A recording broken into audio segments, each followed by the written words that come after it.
ఇప్పుడే country delight యాప్ని download చేసుకోండి. Download the country delight app now. Devi Durgamma, Sridevi Durgamma, Devi Durgamma, Sridevi Durgamma. నమస్తే రమ్మగారు. నమస్తే జయ. శరన్నవరాత్రుల గురించి మాట్లాడుకుంటున్నాం. అందులో భాగంగా మనం 8వ రోజులో ఉన్నాం. ఈ రోజు అమ్మవారి అలంకరణ, అలానే పూజా విధానం, పెట్టవలసిన నైవేద్యాలన్నీ కూడా ఒకసారి. 8వ రోజు అంటే ఈరోజు మూలా నక్షత్రం వచ్చింది కదా, విశేషమైన రోజు. అయితే ఈ రోజున నవదుర్గా స్వరూపాలలో శ్రీశైలం భ్రమరాంబిక అమ్మవారిని మహాగౌరి స్వరూపంలో వెలయిస్తారు. మహాగౌరి అంటే తెల్లటిదన్నమాట, తెల్లని వస్త్రం ధరిస్తుంది అమ్మవారు. ఆమెకి పేరుగన్నము అలాంటివి నివేదన చేస్తారు విశేషంగా. అయితే ఈ మహా గౌరీ స్వరూపం లాగానే ఇంచుమించుగా మనకి శరన్నవరాత్రుల్లో ఈ ఇంద్రకీలాద్రి మీద ఉన్నటువంటి కనకదుర్గ అమ్మవారి దేవస్థానంలో సరస్వతి స్వరూపంలో కనిపిస్తుంది. మొత్తం దేశమంతా కూడా మూలా నక్షత్రం నాడు సరస్వతి ఆరాధన విశేషంగా కనపడుతుంది. ఈ రోజునే మనం కావాలంటే పిల్లలకు అక్షరాభ్యాసం చేసేస్తాము, అక్షరాభ్యాసం చేసుకోవచ్చు. లేదా ఇంతకుముందే మనం అందరూ చదువుకుంటున్న పిల్లలు ఉంటే వాళ్ళ పుస్తకాల మీద ఓంకారమో ఒక స్వస్తికవో ఏదో ఒకటి వేసుకుంటాం, అమ్మవారి దగ్గర పెడతాము. అసలు సరస్వతి ఆరాధన మనకి ప్రారంభం, అక్షరాలు వచ్చి నోట్లోంచి మాటలు రాగానే మొట్టమొదటి మొదలు పెట్టిస్తాం. సరస్వతి నమస్తుభ్యం అని చెప్పేవాళ్ళు. ఇప్పుడు కూడా చెప్తున్నారు అజయ, నాకు అదొక అనుమానంగా ఉంటుంది. చిన్నప్పుడు శుక్లాంబరధరం విష్ణు శశివర్ణం చతుర్భుజం ప్రసన్నవదనం ధ్యాయ సర్వజ్ఞోపశాంతే పాటు సరస్వతి నమస్తుభ్యం వరదే కామరూపిణి మొట్టమొదట పిల్లలకి చెప్పిన మొదటి శ్లోకాలలో అదే ఉండేది. అప్పుడు ఏం చెప్పాళ్ళ, విద్యారంభం కరిష్యామి సిద్ధిర్భవతు మే సదా. పిల్లలకి అక్షరాలు రాపోయినా తొక్కు పలుకులుగా ఉన్నా కూడా ఈ శ్లోకమే చెప్పేవాళ్ళం. అంటే చూడు, ప్రతి వాళ్ళు పరబ్రహ్మతత్వమైన విషయాన్ని మొట్టమొదట తెలుసుకోవాలి. అందుకే శుక్లాంబరధరం చెప్తాం. దాన్ని మనం వినాయకుడికి చెప్తున్నా పరతత్వాన్ని గురించి చెప్పింది కదా. రెండోది, పరతత్వ జ్ఞానం వచ్చిన తర్వాత ఏం కావాలి, విద్యే కావాలి. మనిషి అన్నవాడికి చదువే కావాలి. విద్యాధిదేవత కదా, వాగ్బీజం, వాక్కుకి కూడా అధిదేవత సరస్వతీదేవి. తర్వాత ఫైన్ ఆర్ట్స్, రకరకాల లలిత కళలు, సంగీతం అని ఇంకోటని, వాటన్నిటికీ కవిత్వం అని, వాటన్నిటికీ కావాల్సింది సరస్వతీదేవి. సరస్వతి అనుగ్రహమే విశేషంగా కావాలి. మానవుడన్న ప్రతివాడికి పరమాత్మ అనుగ్రహంతో పాటు సరస్వతి అనుగ్రహం కూడా కావాలి. అయితే అమ్మవారి త్రిశక్తుల్లో ప్రధాన శక్తి, ఒక మూడవ శక్తి సరస్వతిగా చెప్తారు. ఈ నీల సరస్వతి స్వరూపంలో అమ్మవారు శుంభుల్ని వధించిందంటారు. ఇప్పుడు చూడు, మహాశక్తి యొక్క అంటే పరదేవత యొక్క సాత్వికాంశ సరస్వతీదేవి. ఆమె తెల్లని వస్త్రం కట్టుకుంటుంది, హంస మీద కూర్చుంటుంది, వీణ వాయిస్తూ ఉంటుంది. ఆయుధాలు లేవు, వీణా పుస్తకధారిణి అని చెప్తారు. వీణా పుస్తకము పట్టుకుంటుంది. ఒక దాంట్లో అక్షమాలు ఉంటుంది ఒక చేతిలో, ఇంకొకటేమో వరద ముద్ర, అభయముద్ర, వరద ముద్ర, ఇంతే. ఇప్పుడు ఈ స్వరూపంలో ఉన్న ఆమె ఎలా శుంభుల్ని వధించింది? పైగా వాహనం ఏమిటి? హంస. అది పరమ సుకుమారంగా ఉంటుంది. ఆ హంస ఎంత ముద్దొస్తుందో, ఎంత సుకుమారంగా ఉంటుంది. అంత సుకుమార స్వరూపంలో ఉన్నటువంటి ఈ సరస్వతి రూపంలో నుంచి ఉగ్రకళ, ఆమె సహజ స్వరూపం ఏది ఉందో అది బయటకు వచ్చి సాత్వికాంశగా కనపడుతుంది. నీల సరస్వతి స్వరూపం అని చెప్తారు. శుంభులు ఆమె వెనకాల పడేసరికి సాత్విక రూపిణి అయినా కూడా ఆమెలోంచి ఉగ్రశక్తి బయటకు వచ్చి శుంభులు ఇద్దరిని సంహరించింది. సరస్వతి స్వరూపమే శుంభ వధ చెప్తారు. ఇప్పుడు నువ్వు ఎంత సాత్వికంగా అయినా ఉండు, నువ్వు చదువుకో, తెల్లటి బట్టలే కట్టుకో, నిదానంగా ఉండు, జపం చేసుకో, పుస్తకమో వీణ వాయించుకుంటునో ఏదో లలిత కళలు ఆరాధించుకుంటూ పరమ సాత్వికంగా నువ్వు ఉండు. నీ జోలికి వస్తే మాత్రం నువ్వు ఉగ్రంగా మారాల్సిందే. ఇది బోధ కదా, అంతే కదా.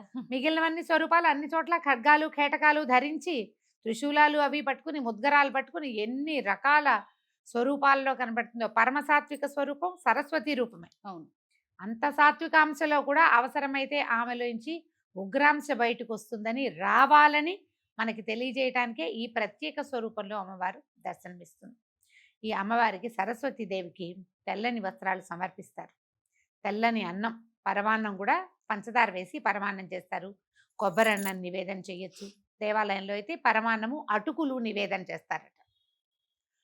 మహాగౌరీ అమ్మవారికి కూడా, అంటే నవదుర్గా స్వరూపంలో ఉన్న ఆ తల్లికి కూడా తెల్లని అన్నాన్ని నివేదన చేస్తారు, తెల్లటి వస్త్రాలు ఇస్తారు. అయితే ఈ రోజున మనము కుమారి పూజ చేస్తాం కదా, 9 సంవత్సరాల బాలికని పూజించాలి. ఈ 8వ రోజు పూజింపబడే బాలిక పేరు దుర్గా. దుర్గా అని చెప్తారు. ఈమె ముక్తినిస్తుందట. ఓహో. ముక్తిదాత్రిగా చెప్తారు. అంటే 9 సంవత్సరాల బాలికని పూజిస్తే ముక్తి లభిస్తుంది. ప్రత్యేకంగా 8వ రోజు పూజిస్తే మరీ విశేషం. రోజుని బట్టి స్వరూపం కదా. అవునండి. ఈ రోజుని బట్టి దుర్గా స్వరూపంలో అమ్మాయిని చక్కగా పాదాలకు పసుపు రాసి పారాయణ పెట్టి చక్కటి వస్త్రాలంకరణలు అవి సమర్పించి ఆమెను పూజించి ఆమె కావాల్సిన ఆహారాన్ని ఇచ్చి గనక పూజిస్తే ముక్తి లభిస్తుంది. మనం ఏ ఏ సాధనలు ఉన్నాయో సాధనలు చివరికి వస్తాయన్నమాట. ముక్తిదాత్రిగా ఈ రోజున కొలిచే కుమారి పేరుగా చెప్పబడుతుంది. మనం ఏదైనా నివేదన చేసుకోవచ్చు. అయితే పుస్తకాలు, పిల్లల దగ్గర పుస్తకాలు అవి ఉంటాయి. స్కూల్ పుస్తకాలు కానీ, చదువుకునే పుస్తకాలు కానీ, ఏదైనా శాస్త్రం చదువుకునే వాళ్ళు, కొంతమంది భగవద్గీత చదువుకుందామని మొదలు పెట్టుకుంటారు. వాళ్ళందరూ కూడా ఈ రోజున అమ్మవారి దగ్గర ఈ పుస్తకం పెట్టి కొంచెం పసుపు బొట్టు లేదా గంధము బొట్టు అలంకరించి ఆ కోశానికి ఏ పుస్తకం అయితే మనం చదవదలుచుకున్నామో దానికి అమ్మతో పాటుగా పూజ చేసుకుని కనుక మొదలు పెడితే ఆ విద్య పూర్తిగా వస్తుంది. మనం భగవద్గీత మొదలు పెడతామా, చాలామంది ఓ 2 అధ్యాయాలు లేక మానేస్తారు. అవును. అన్ని అధ్యాయాలు చదవలేకపోతారు, ఆగిపోతూ ఉంటుంది. శాస్త్ర విద్య కూడా అంతే, మొదలు పెడతారు ఆగుతుంది. సంగీతం మొదలు పెడతారు ఆగిపోతుంది. డ్యాన్స్ మొదలు పెడతారు ఆగిపోతుంది. ఆగిపోయే రకంగా కాకుండా అది కంటిన్యూ అవుతుంది.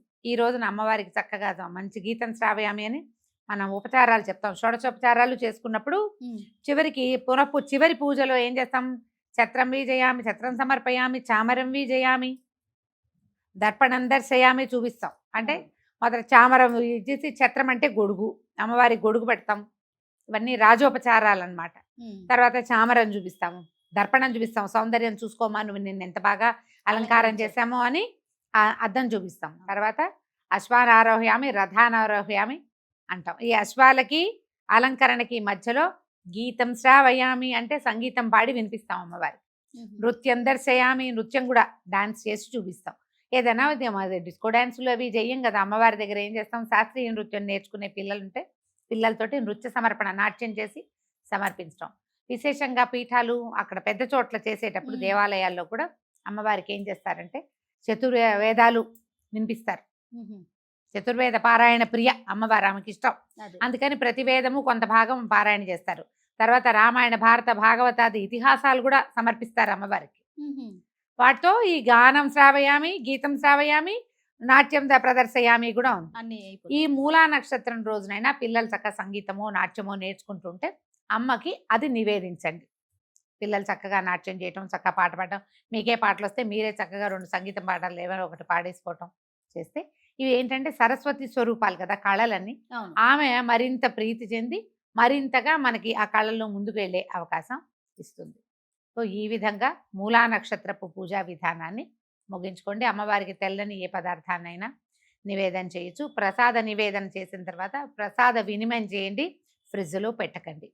ఏ రోజు ఆ రోజు పదార్థాన్ని వినియోగం చేసేసేయండి. ఎవరో ఒకళ్ళకి ప్రసాదాన్ని ఇచ్చేస్తే ఇవాళ పూజ అవుతుంది. మళ్ళీ రేపు ఉదయం ఏం చేయాలో చూద్దాం. తప్పకుండా రమ్మ గారు. నమస్తే. నమస్తే. దేవి దుర్గమ్మ శ్రీదేవి